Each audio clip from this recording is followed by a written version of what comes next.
just being authentic and being real to that person. The heart can't lie. So when I feel something and I feel genuine about something, I really feel that.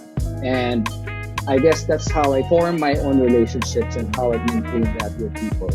As you continue to learn about that person, learn about that brand, so to speak, I feel through that process, you'll know if it works for you or it doesn't work for you. Maintaining relationships, maintaining dialogues. Welcome to Theoretically Speaking, hosted by Victoria Herrera and Brent Javier. Produced by Next Theory. From the Philippines to the world, this is an interview series with creative entrepreneurs, taste makers, and change agents.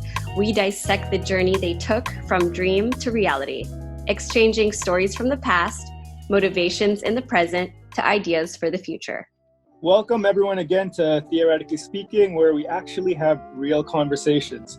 So far, we've been very lucky to interview and sit down with some friends that have respectively made their mark and moved the needle in culture. Today's guest is no exception. He's a basketball fan at heart, who has made his love for the game a business career. In the past, he worked with Nike Philippines and Nike Southeast Asia as brand connections executive, overseeing many projects and campaigns for the iconic brand. Today, he is well known as the co-founder and director of special projects at Titan, a unique lifestyle brand that gives customers a holistic experience into the world of basketball. A good friend of mine, a family man. So of course, I'm speaking about none other than Raoul Reinoso. What's up, Uli? How's everything been with you so far? It's up to Bianca and the family. If you guys don't know them, they are pretty much relationship goals. What's up, man? First and foremost, I am truly honored to be on your show. I appreciate you guys kind of like looking my way to kind of like share as much insight as I can to your audience. We've been doing okay. Like everyone else, we've been holed up for the past couple of months, but that allowed me to really focus on my family and focus on the house and at home to attend to the stuff that I haven't really attended to because of the daily grind of going to work. I think it is a positive that I'm able to spend a lot more time with my kids and with Bianca, my wife, and get to do a lot of stuff that we weren't able to do before. We're pretty good, and I hope that both of you are doing well as well. Cool. Let's get into it. Let's start from the very, very beginning. What was your earliest memory of basketball and what made you fall in love with the game? Okay, first memory. I would say I would credit that back to my parents, specifically my mom, who kind of like enrolled me. You know this, man. Like we used to have what we call Milo Best. So it's like a basketball summer clinic. And I think they kind of like enrolled me there to learn the basics of the game, keep me active as a kid. Back then, I wasn't really exposed to the game of basketball per se. When I was kind of like at Milo Best learning the basics, I think the whole idea of playing a team sport kind of like interests me. Then I got exposed to watching the NBA at an early age. I don't know if you remember, we had FEN way back then, pre-cable era. We'd probably pick up a game every week. I was watching that. My cousins as well influenced me because they were huge Laker fans. My eldest cousin, who lived in the United States in Los Angeles actually, was a huge Laker fan. And I do remember when we visited California way back in the early 90s, I got to watch it and he was kind of like telling me about the game. So that was kind of like my first exposure on basketball. And I started playing it. I'm fortunate to live in an area or in a village wherein I had a lot of friends and all of us were into the sport. So we'd play summertime, we'd play every afternoon. We'd actually compete during those inter-village leagues at a young age. And it just really started from there. And that's how I, quote unquote, fell in love with the game. And I never stopped actually. I just kept on consuming the game in terms of, watching it, playing it during summertime after school, and it just really became a part of my life. So what I'm getting is that you're a big Laker fan. No way, dude. I'm just joking. Hell no. Raoul's a big Boston fan, but he hasn't mentioned it yet, so I thought I would put him on the spot for that. So basketball is like crazy in the Philippines. What do you think happened that made basketball so accessible to Filipinos, and how did the love of the game grow in the Philippines? In my opinion, I would say the Western influence in our country played a huge part in this, dating back to way, way, way back when we were kind of like colonized by the Americans, right? And that was kind of like the time that the sport was formally introduced to us. And I feel the way it kind of like influenced, I guess, the whole nation is because of how easy the sport can be played. Can be played outside of your house. You set up a hoop. You don't need any fancy gear. And even way back, even if we go historically back, we actually excelled in basketball in the international level, right? During the 60s and 70s, we always have representation in international competition. I love what you said, that we love the sport so much as a country that even when it comes to, like, people don't care if the hoop is connected to a tree or if they're going to be playing in chanelas or slippers and that sort of thing. They love the game so much. And even if it's not a basketball, like, we will find something to do to play it, right? Yeah. And we've seen the coliseums filled up when we're watching some of our friends play. And we've also seen it, for example, if we're just driving through some of the provinces, just seeing the courts on the side and seeing how people are playing. Do you think that also has to do with the spirit of Filipinos and how friendly we are and how we work together as a community, how it's a very social sport? What are your thoughts on that as well, with our values connected to the sport? Yeah, I totally agree with what you said. As Filipinos, we're very hospitable, we're very friendly, very accommodating. Again, I relate it to my experiences, I guess, in the context of playing the game. Every time you pop up at the park, at least to my experience, everyone is just friendly. You don't feel intimidated to play the game with strangers. And I think that made it easy, at least for me, to kind of like play basketball on the regular. At the end of the day, we all just want to compete and play the game, right? So that's how I see it. And maybe just to add to that, I guess in terms of space, because Manila is so dense, I would say, we don't have like enough space or infrastructure to put up hockey rinks or football arenas. Or like football fields for people to kind of like access easily. Like, and it goes back to that idea of, you don't need a whole basketball court to play the game. You can play it on the street, you can play in the backyard. So it's very, very accessible as compared to other sports, team sports to be specific. For sure. And when it came to building Titan, it's one of the most original brands when it comes to bringing that lifestyle to life. Where people can actually hold it, like it's very tangible.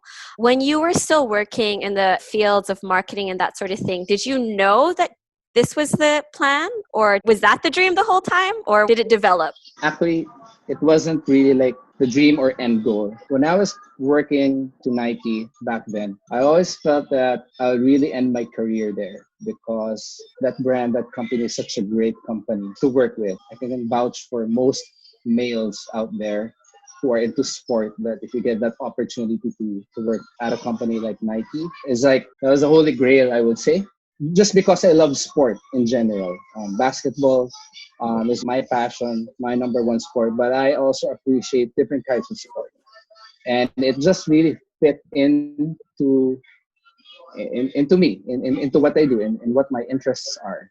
So I really felt that 25 years into that company, I'd retire and really just end up working there and retiring. Titan per se, at some point, I thought maybe down the road, it would be great to own your own sneaker store. But the way that it kind of like led to where we are right now, a quick story around that was 2008. That was when the financial crisis hit globally, parallel to what's happening right now. A little bit similar in terms of people losing jobs and opportunities, so to speak. So Nike back then also downsized the company. So they cut probably like 3,000 jobs across the globe. And I was also affected by that. When they were letting go of people at Nike Southeast Asia, I was actually reassigned to Southeast Asia. So I started out working at the regional level for advertising and digital at Nike Southeast Asia, based out of Singapore.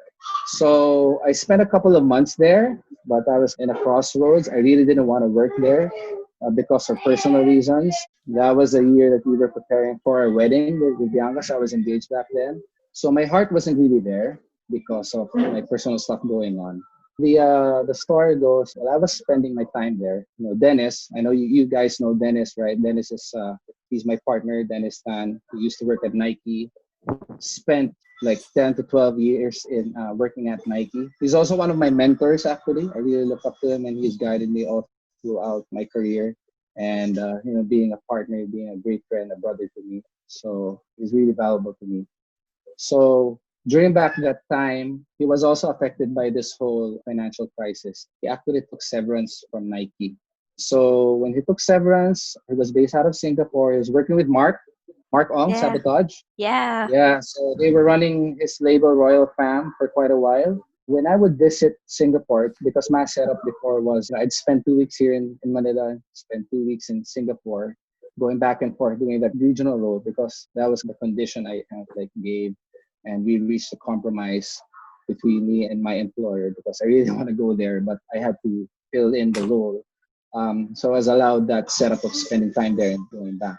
When I would be at Singapore, he actually hit me up one time and talked to me and said, I have this idea that I want you to be a part of. We'd spend our nights at my hotel room. He did come over and he actually pitched to me this idea of, Titan, which is a basketball store. Philippines being a big basketball country, it's like, how come there's no store or no brand like servicing basketball players or the basketball community in Manila? So that was the gist of the whole thing. When he sold me that idea, so we went through the whole shebang, like the business plan and stuff, really looking at it because it was a life-changing moment for me. It was choosing between my dream job, Nike, and something that I was interested in, which is still connected to what I'm passionate about, which is basketball. So I had to weigh both. Obviously, I kind of like chose the other side. That's where it started. I really bought into the idea and I believed in it. I thought, this can't fail. And we always go back to this idea that me and Dennis always talk about. As long as kids are picking up a basketball and play the game, I think we'll be okay. From then on, we started it out. Me, Dennis, Levon, who is also an ex-Nike guy, and Cecil. So it was a four-man team. We started from the ground up, set it up for a year, and opened our first store August 2010. That was the birth of Titan. But your question wasn't something that I was like, okay, this was something that I was set to do or I plan to do in the future. I don't believe in coincidence. I always believe that, things happen because it has to happen for you. And it's all about timing, I would say. And why did you guys name your store Titan? When you say Titan, I guess it always lends that idea of being big, magnificent. That also relates to how basketball is to us Filipinos. The game is so big, and it's bigger than us. It's bigger than its stars. It's bigger than the people playing. It's one of those sports that is so unique that it has its own culture around it that fuses so many things like music, fashion, culture, art, even social reform. I don't think there's any other sport that can kind of like be side by side with basketball and to be able to kind of like mention all of those things intertwined and just the impact of the sport culturally across the globe. That's why we kind of like thought, Titan was a right brand to call our company. I just want to say thanks, because like I've sort of heard that story, but I haven't heard it directly from you how everything happened. So like for my own personal like insight, it was cool hearing it come from you. So thank you for sharing that story. Titan, it's bigger than I think what a lot of people imagined. It's more than just a basketball store. It's a barbershop. You also have Titan Management Group. And then coupled in there, you also have Slam Philippines. So can you talk about some of those pillars and how you've grown them in the Philippines? Okay. So yeah, you did mention Slam Philippines. Titan Management Group. Those are kind of like the sister companies of Titan. But before we started out, that was already part of the plan. The plan was really what we do is anchored on retail. So Titan kind of like represents retail, right? That's kind of like the bread and butter of what we do. But we always position ourselves as a basketball collective. We're not just retail, but we're also a media company to Slam Philippines. So Slam Philippines, for those who are not aware, Slam Magazine is the number one basketball magazine in the world. They've been around since 1994. And I grew up reading the magazine. So even before pre-internet era, I'd always find the hottest basketball shoes on that magazine, like monthly. That's my source. Even for those conversations with athletes, all of us partners kind of like grew up reading the magazine. And the reason kind of like why we felt we want to pursue Slam was we always kind of like looked at what we do. We used to also have an events company that ran basketball related events, but kind of like we divested that business. But what I'm trying to say here is that we felt that we had a better kind of like proposition to present to our consumers. Another thing is we just really love basketball. We always go back to this tagline that we always champion, which is for love of the game. And that really, really sits true with each and everyone with us. All of our decisions kind of like fall under that question. Is it like, if it doesn't mean anything to the game, then maybe it's not worth doing. So everything that we do is really connected to the game itself. That's why I always kind of like that when people ask me, with all due respect to the people who kind of like relate, Titan to street culture and everything. Yes, to some extent, we are a part of that culture, but we're always grounded in the sport. We're always grounded with playing the game of basketball. Yeah, So does that answer your question in that sense? it makes total sense. It's funny you said that because I knew there was a relation to street culture, but in my mind, I always saw you really having your own world and ecosystem that made sense, right? Because there's some things that in street culture, those shoes would not work on the court just for me. And I don't play the game, but I'm just like, I don't know if that's a good idea if you want to go there with those shoes right now, right?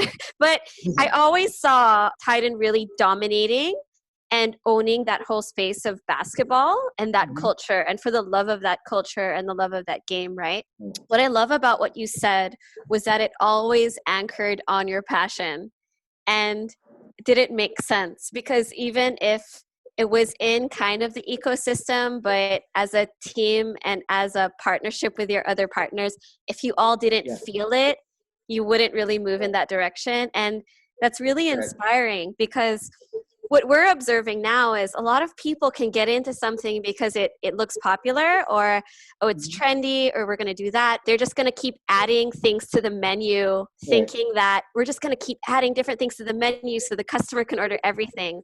But Right. how it sounds like is that you guys really thought about what you're going to do, what the moves were, and how it can support and build on each other. And that is amazing to hear. Right, but you are so on point, and that's the way how we see things up to this day. That's how we kind of like approach things, even problem solving, opportunities. If that makes sense to us, if it contributes to the game, contributes to a better proposition for our consumers to understand, the game a little bit better, tell stories that are relevant, that is connected to the game. That's the approach that we'll be taking. It always goes back to the game. Everything that we do, it has to make sense in the context of the game of basketball. For sure. And how do you feel, or how would you describe the community of basketball, and especially how it's grown from when you started to how it is today? Well, the community we serve, yeah, like what you said, it has grown so big. It's bigger than us, to be honest. Target consumer that we always try to talk to or to have some sort of dialogue is really that 16-year-old kid. That's the main consumer that we're talking to because they're the guys who are so ingrained into the sport. They're learning the game. They're passionate about it. And everything else around that, whether it's your sneakerhead, your 30 something basketball player, they're very important to us.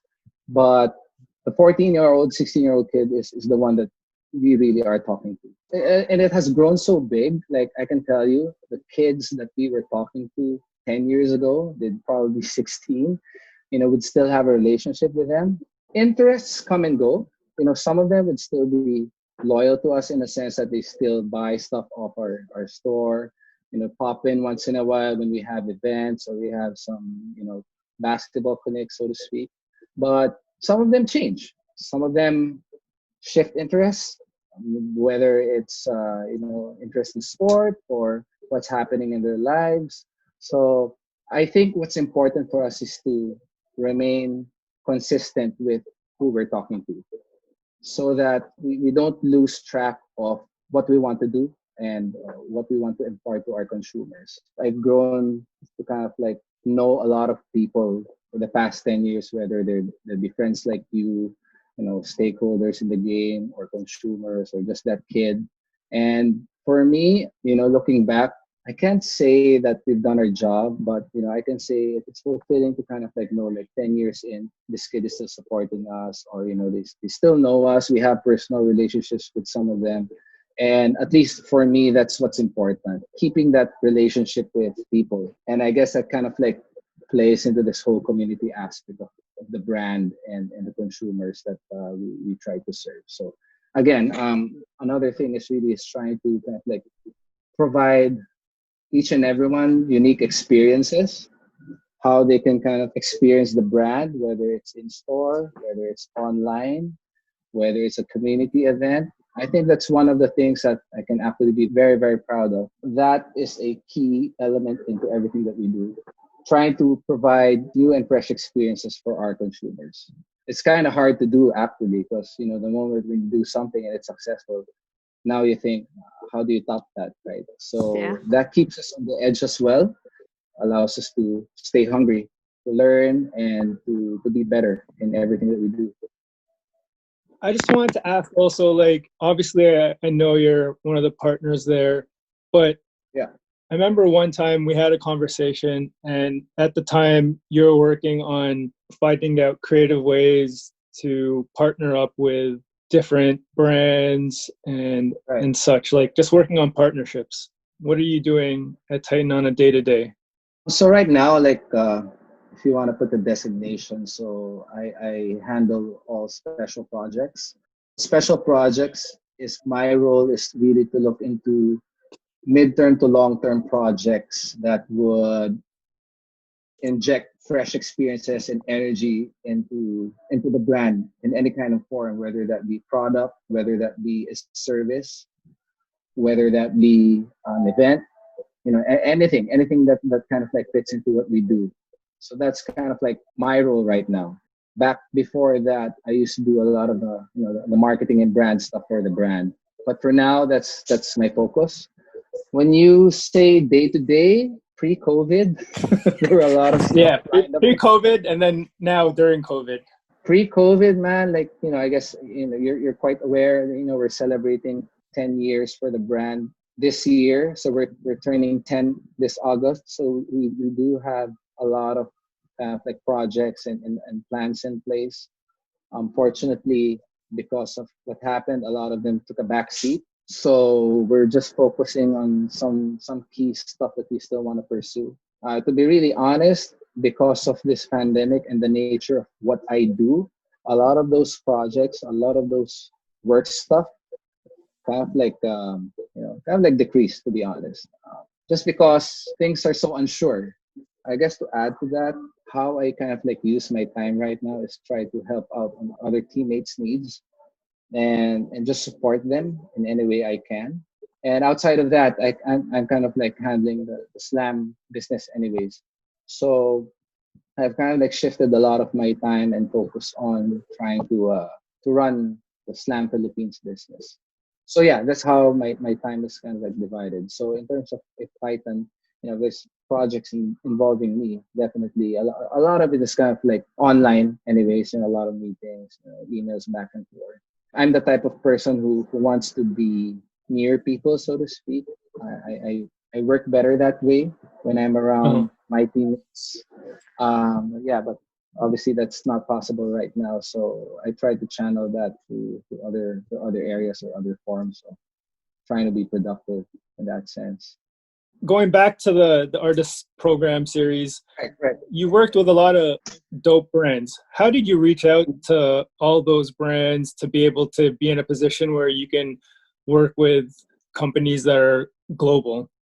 I'm quite fortunate to be able to form, I would say, organic relationships with some of the guys. I'm a firm believer of organic relationship. I'm not the type of person that would kind of like send a cold call or cold email to someone that I don't know and kind of like start a conversation from there. But with the brands or with the stakeholders that we've worked in the past, even with past on projects, all of those are really born out of relationships. I think that makes the work easier because it's so natural how it comes to you and how it comes to that other person. And when you kind of like ideate and talk about things, I think it's easier for both parties to get to where they want to be.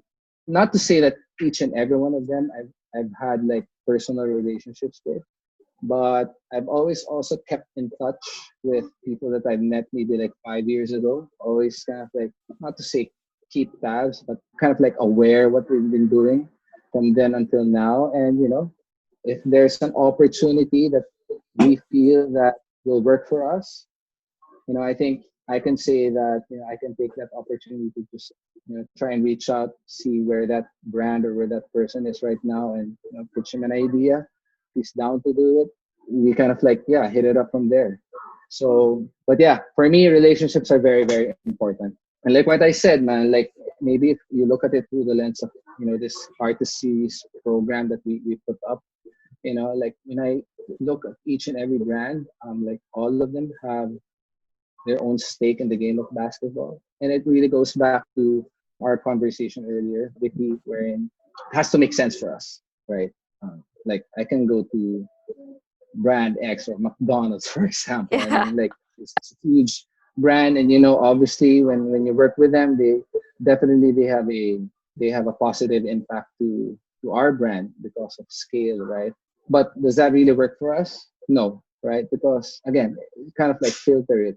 Do we have both a stake in the game?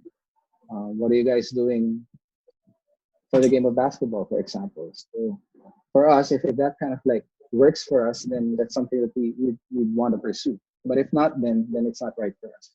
Speaking of special projects, you guys did something big for Philippine basketball by doing a collab with Nike. You guys were the first company to do a collab with Nike from the Philippines, correct?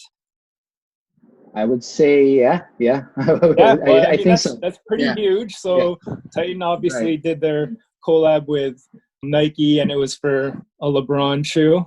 Was that you then that basically spearheaded that because you're special projects? I was part of that team, but I wouldn't say that I was the one responsible for it. I'd like to kind of like pull it back and say, these things happen because of the relationships that you build with people. It's not something that you come knocking at Nike's door asking for a shoe collaboration, right? It just doesn't work that way. I feel that throughout the 10 years, throughout the 9 years leading up to that shoe, I feel that we kind of like put in the work that allowed a brand like Nike to look into us. We have some value to give to their consumers through our lens, through our own point of view. And definitely credit goes to Dennis for that because he's always been in touch with the people out there, and it's really cultivating and nurturing those relationships. And then I would say one day I think they presented that opportunity to us that if we wanted to work on a shoe with Nike basketball, and yeah, that's kind of like where it started. But that was a collective approach to the project. Certain people had certain roles to play. Even for me, anything that I do, I can't do it alone. I need the support of our teammates to put something forward for us. So I don't take credit for that. Always a team sport. Again, we kind of like relate everything to the game of basketball. We're a team of five. We're a team, and we have specific roles to play. I just want to say congrats again because that's huge. I think anyone that Thank you. owns any brand, like that's a dream to have a shoe Definitely, with man. Nike. It's a real experience, and to this point, it still blows me away that we've done such a project with Nike. And we do actually have a second shoe. So yeah, it's another low top from the LeBron line. So it's a LeBron 17 low. And when LeBron kind of like wore that and put it on his Instagram stories, like first thing in the morning when I woke up, you just don't know the feeling, man. Like shit. How can you validate such a thing? I mean, that's the person who's named after the shoe, wearing that shoe. So and he even capped it off with even shouting out our brand. So yeah, that was great. That was a great moment amidst this pandemic. Uh, so yeah, we have a second show coming through soon in the next couple of months. So yeah, stay tuned for that. That's amazing. So what I really love about this conversation is you're keeping it really honest. It's honest to the culture. You're honest to the community. It's for the love of the game. It always goes back and it anchors it to those core values. And what I love also is that this is a Pinoy brand, and now the world can see it. And it's so good to hear those success stories with creatives in our community, to be able to have those global Filipino brands where people can look towards the Philippines and see that. One of the things that you said that really struck me and our team as well was that you talked about the power of relationships, right?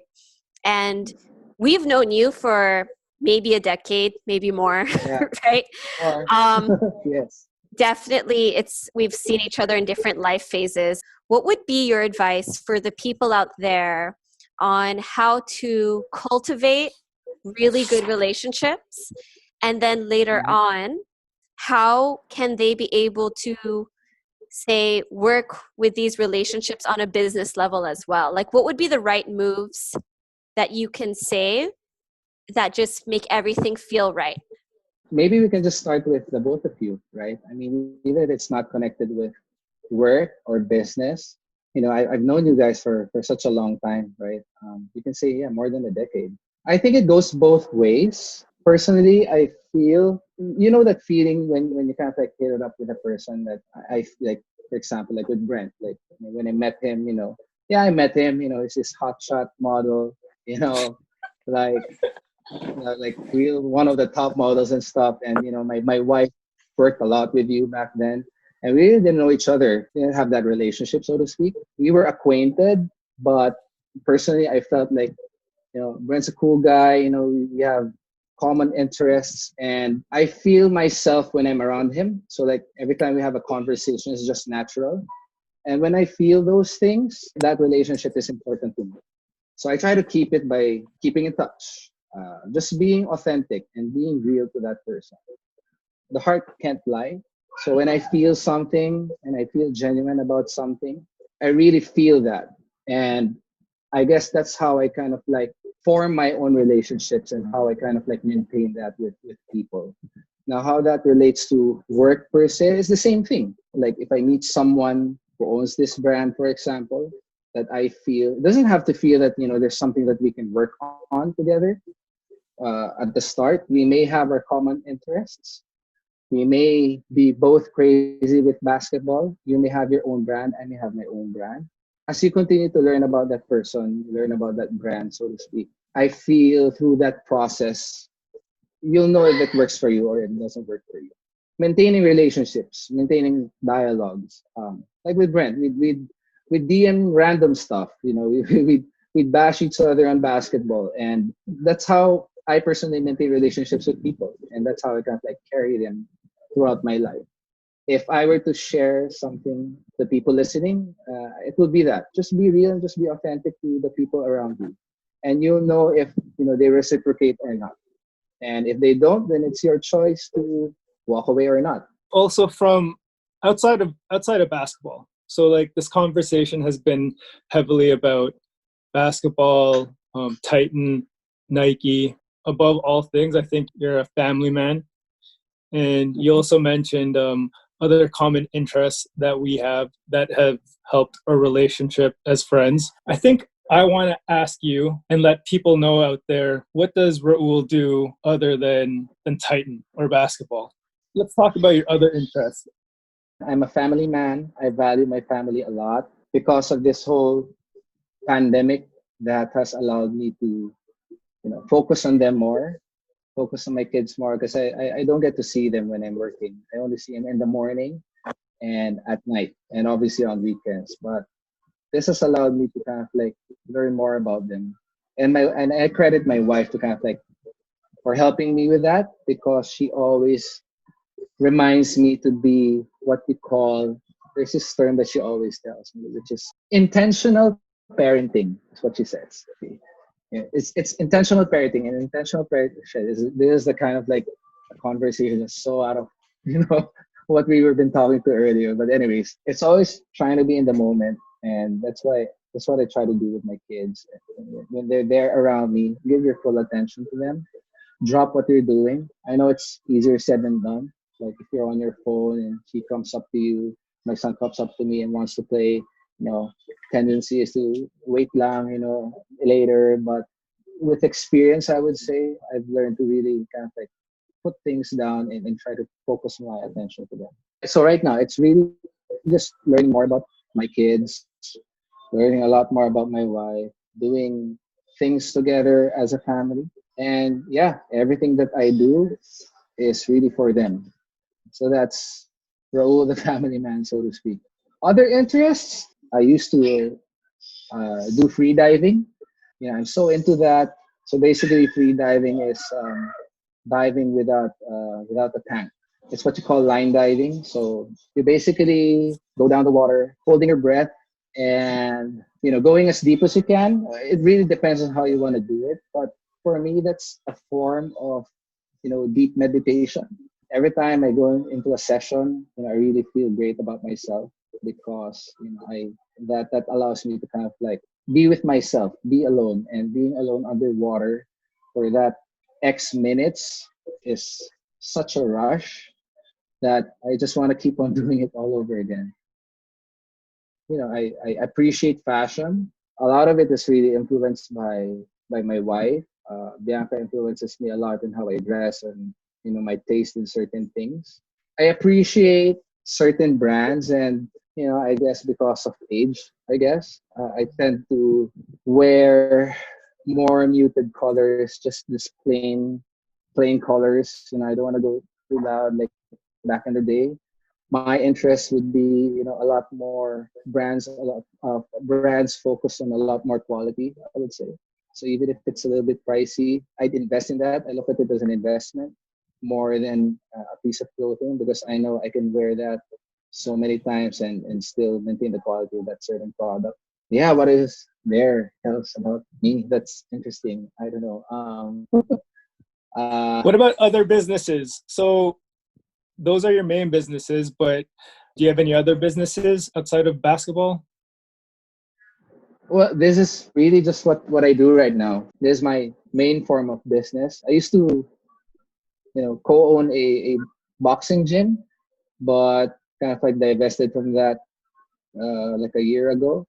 Yeah, during this time, to be honest, I've been more interested in the stock market. Like what they say, and I've been mentored by good friends who are into, who are in the financial sector.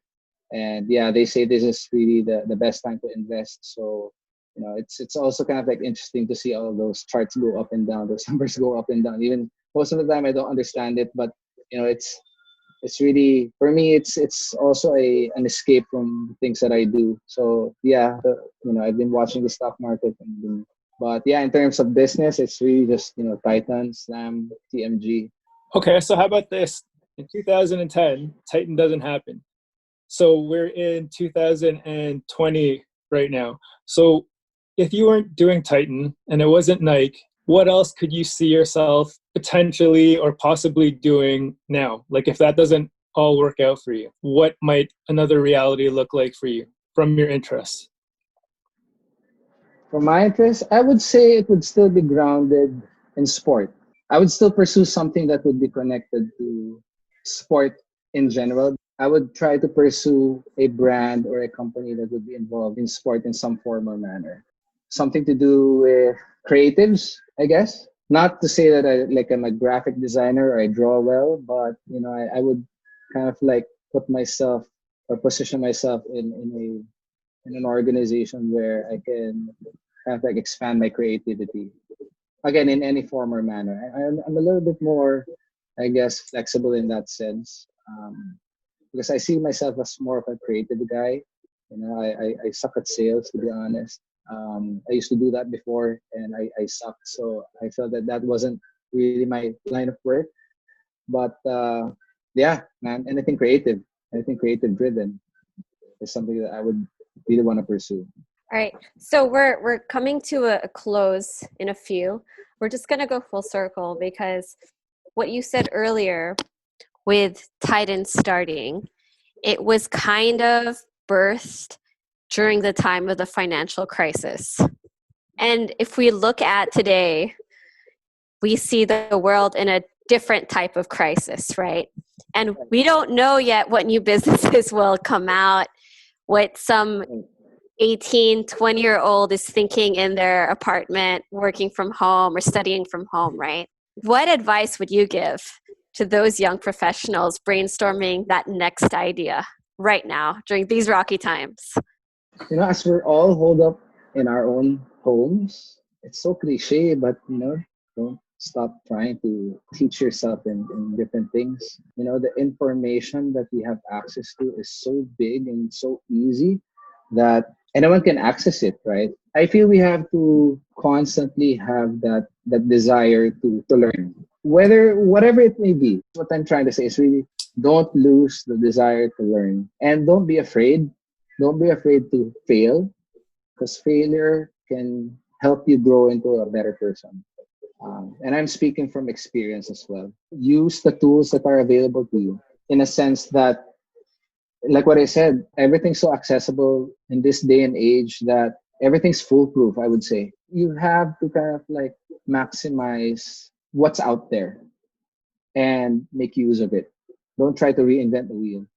But yeah, that's my takeaway from this whole pandemic. It's just keep learning. I don't read that much, to be honest, but I do listen to a lot of podcasts that cuts across different types of interests, whether it be businesses or startups or things that are kind of like relevant to me and relevant to what I do. So I try to research a lot more on that and just listen.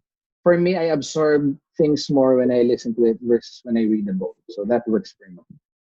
All right. Well, I just want to say, what? That's great. That's great. Does that make sense? I'm just, yeah, speaking from my experiences.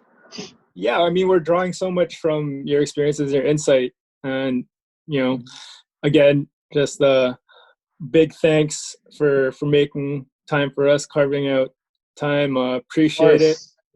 Yeah, we're so grateful. Not a doubt, bro. Not a doubt, V. Always. Why did we wait till the pandemic to be able to have these types of conversations? You know what I mean? It's like now. Yeah. I'm going to start reaching out to people to have these types of conversations because this was good, Raoul. We long overdue, but it was good. Thank you. I appreciate it. I'm honored again to be a guest in your show. All right. Thank you so much and have a lovely evening with Bianca and the kids. You guys too. Thank you. Yeah, man. Thanks. All right, guys. Thank you so much for listening to another episode of Theoretically Speaking with Raoul Reinoso. We enjoyed the conversation. One of my biggest takeaways was definitely the power of relationships and the ability to cultivate genuine friendships and having that organically translate to business. It's something that I resonated with, and that's something that's just so beautiful to see in our community here in the Philippines. Brent, what are some of your takeaways? Some of my takeaways from our talk with Raoul is just inspiring for me because them being a local brand and just making it onto a global stage with doing collaboration with Nike is just something that you can only aspire to ever have. So for me, it's one of those things where you put it on your dream board and you hope it happens. And now that someone has broken that door down, it's possible. So with that said, thanks again for listening to Theoretically Speaking. And don't forget to follow us at Next Theory, at Brent Javier, and at Victoria_Herrera. So I hope you guys enjoyed this podcast. If you do, please don't forget to share it with a friend.